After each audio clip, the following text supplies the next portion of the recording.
तो राजा होने के नाते भगवान उनके चरण प्रक्षालन करते। हमें महान भक्तों के पद चिन्हों का अनुसरण करना चाहिए। तो प्रहलाद महाराज के लिए भगवान खंबे से प्रकट हो गए, ये भक्ति का प्रभाव है। क्या उस खंबे में भगवान थे? है नहीं थे, क्योंकि प्रहलाद महाराज ने बोला, जब हिरण्यकशिपु ने पूछा क्या तुम्हारे भगवान इस खंबे में भी हैं, वो कहते हाँ हैं। जबकि खंबे में नहीं थे, तो प्रहलाद के वचन रखने के लिए भगवान खंबे से प्रकट हो गए। तो यह भक्ति का प्रभाव है। और प्रहलाद महाराज कहते हैं हर किसी को 5 साल की उम्र से भक्ति करनी शुरू कर देनी चाहिए। हम कहते बच्चे अब ये क्या करेंगे, तो 5 साल की उम्र में सबको भक्ति करनी शुरू कर देनी चाहिए। और किसी ने नहीं भी शुरू की, फिर कहते जब जागे तब सवेरा। तो भक्ति की कोई उम्र नहीं है, तो जब मिल जाए तब हम शुरू कर सकते हैं। फिर हमें महान भक्तों के पद चिन्हों का अनुसरण। तो ध्रुव महाराज ने भी 5 साल की उम्र में भक्ति की और 6 महीने में भगवान प्रकट हो गए। तो उन्होंने इतनी कठोर तपस्या की पर ध्रुव महाराज ने कि 6 महीने में भगवान प्रकट हो गए। लेकिन माता जी इसमें एक सवाल है, ध्रुव महाराज ने भौतिक इच्छा से भक्ति की थी, तो क्यों? लेकिन फिर भी भगवान तो हाँ, भागवतम के तीसरे स्कंद में ब्रह्मा जी कहते हैं कि अगर आपके अंदर भौतिक इच्छाएं भी हैं और आप बहुत दृढ़ता से लगे हुए हो भक्ति करने के लिए, तो भगवान आपकी भौतिक इच्छाएं पूरी करेंगे, मगर आपको शुद्ध करके मिलेंगे हमारे को भौतिक जो हमारी इच्छाएं हैं, पर भगवान शुद्ध करके देंगे। जैसे ध्रुव महाराज का क्या था कि मेरे को अपने पिता के पिता से भी बड़ा राज्य चाहिए, यानी कि ब्रह्मा जी के राज्य से भी बड़ा राज्य। ब्रह्मा जी के राज्य के ऊपर कौन, किसका राज्य है? आध्यात्मिक लोग आ जाएगा। तो ब्रह्मा जी से बड़ा राज्य किसी का है ही नहीं, पर उन्हें ब्रह्मा जी से भी बड़ा राज्य मांग लिया। भगवान क्या देंगे? आध्यात्मिक लोग भी तो देंगे।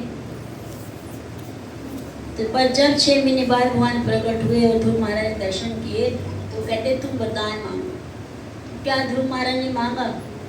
नहीं, भौतिक इच्छा को लेकर तो गए, पर क्या मांगा? नहीं। पर फिर भी भगवान कहते नहीं, तुम्हारी इच्छा थी, मैं तुम्हारे को देता हूँ, है ना। तो भगवान ने दिया और उनका हृदय शुद्ध करके दिया। ऐसे तो वहाँ सुदामा भी अपनी पत्नी के कहने से गया था, लेकिन मांगा कुछ नहीं वहाँ पे। तो शुद्ध भक्तों को कुछ नहीं मांगने वाले, वो तो हम जैसे हैं, तो थोड़ी सी भक्ति करनी शुरू करते हैं, बहुत सारी चीज़ें मांग लेते हैं भगवान से। शुद्ध भक्ति हमारी जो है तो तन मिश्रित भक्ति है, कर्मों से ढकी हुई, इसी को बोलते हैं कर्मों से ढकी, कि हमारे में भौतिक इच्छाएं हैं, तो हम भगवान के सामने भौतिक इच्छा लेकर चल रहे हैं।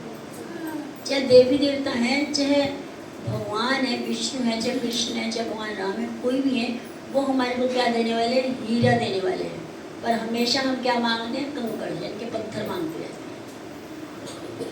तो कृपा तो करते हैं, मगर कपटमयी कृपा करते हैं। फिर कहते जो पुत्र कहना नहीं मानता, तो पिता उसको क्या देते हैं? बहुत कम, जो मांगता है उसकी इच्छाएं पूरी कर देता है। पर जो पुत्र कहना मानता है, उसको घर की चाबियां और घर संभाल देता है। तो दोनों में से अच्छा कौन है? जो सिर्फ कहना मान रहा है, वो पूरे घर का मालिक बन बैठा बिना मेहनत किए,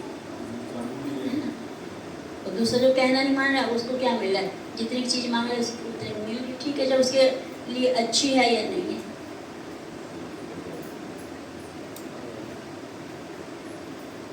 इसलिए ध्रुव महाराज ने 6 महीने में भगवान को प्राप्त किया और अपनी इच्छा भी पूरी की, भगवान ने उनकी इच्छा पूरी की। तो और उनको वरदान भी दिया कि तुम 36,000 सालों तक राज्य करोगे और कभी भी माया में फंसोगे नहीं। और जब ध्रुव महाराज ने शरीर त्यागा, तो जब मृत्यु लेने आए ध्रुव महाराज को, तो ध्रुव महाराज ने मृत्यु के सिर पर पैर रखकर विमान पे चढ़े। तो ऐसा कभी हो सकता है कि मृत्यु लेने आई है, हम बोले बैठो यहाँ, अब मैं नहा धो लूँ, अपने वस्त्र बदलूँ, परिक्रमा कर लूँ, गायत्री कर लूँ, फिर चलता हूँ आपके साथ। हुआ है किसी के साथ? तो प्रहलाद महाराज, ध्रुव महाराज के साथ ऐसा हुआ, उन्होंने ऐसा किया। जैसी मृत्यु आई, उनको बोला वेट करो, तो उन्होंने स्नान किया, वस्त्र बदले, तिलक धारण किए, फिर वहाँ पे कुछ ऋषि मुनि ब्राह्मण बैठे थे, उन सबकी परिक्रमा की, उनको सबको प्रणाम किया, फिर मृत्यु के सिर के ऊपर पैर रखकर फिर विमान में बैठे। तो इतना समय मृत्यु ने वेट किया ध्रुव महाराज को। तो ये भक्ति का प्रभाव है। लेकिन माता जी तो सहशरीर चले गए भी माता जी। हाँ जी। सहशरीर चले गए। नहीं, शरीर तो अगर वो आध्यात्मिक बन जाते हैं, शरीर वो यहीं नहीं छूट जाता, भौतिक शरीर नहीं जाता किसी का भी, उसकी एंट्रेस ही नहीं है। फिर आत्मा कहाँ जाएगी अगर भौतिक शरीर ऊपर चला गया? भौतिक शरीर 5 तत्वों का बना, यहीं कहीं रहता है। तो आध्यात्मिक जो शरीर हमारी आत्मा वो जाएगी, वो अपना स्वरूप ले लेती है। जब उन्होंने तपस्या किया था उसी समय आध्यात्मिक शरीर बन गया था क्या? नहीं, उसके बाद अंदर से हृदय चेंज हो जाता है। जैसे कहते हैं डाब है, क्या बोलते हैं आप? डाब बोलते हैं ना, नारियल तो बाद में बनता है, पहले डाब है जो पीने वाला पानी होता है ना, पहले सब कुछ जुड़ा होता है। अगर वो पेड़ के साथ लगा रहेगा तो धीरे धीरे अंदर से वो अलग होता है, जब पानी सूख जाता है तो एक गोला बन जाता है, तो अंदर खटखट करता है। बाहर से तो हमारे को वो लगता है ना उसका जो खोल है, कवरिंग है। तो ऐसे जब भक्ति शुद्ध हो जाती है तो अंदर से हम गोले की तरह अपने शरीर से अलग हो जाते हैं। तो हमारी जो आत्मा है वो आध्यात्मिक, वैसे भी आत्मिक है तो और भी आध्यात्मिक बन जाता है। तो बाहर लगता है कि शरीर को इतना कष्ट है, पर उस व्यक्ति को कष्ट महसूस नहीं होता, क्योंकि वो शरीर से अलग हो चुका होता है, लेवल का भक्त हो जाता है। फिर आगे हमें महान भक्तों के पद चिन्हों का अनुसरण करना चाहिए। तो यहाँ पे बलि महाराज की है। तो बलि महाराज क्या है? किसके पौत्र हैं? परपोत्र किसके? प्रहलाद महाराज के। प्रहलाद महाराज के, है ना?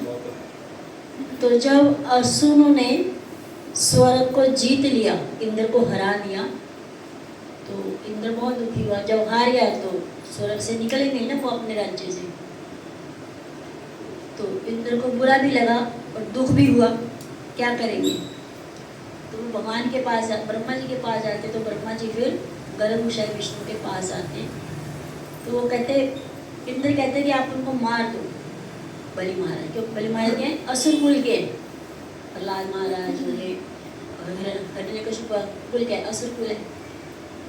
भगवान कहते मार तो नहीं सकता, क्योंकि प्रहलाद महाराज के शुद्ध भक्त हैं। तो भगवान कहते हैं अगर किसी घर में कोई एक शुद्ध भक्त पैदा हो गया और उसने शुद्ध भक्ति कर ली, तो उसकी 21 पीढ़ियों का उद्धार हो जाता है। ऊपर नीचे नहीं, 7 माता की तरफ से, यानी कि मामा नाना की तरफ से 7 पीढ़ियां, और 7 पिता की तरफ से पिछली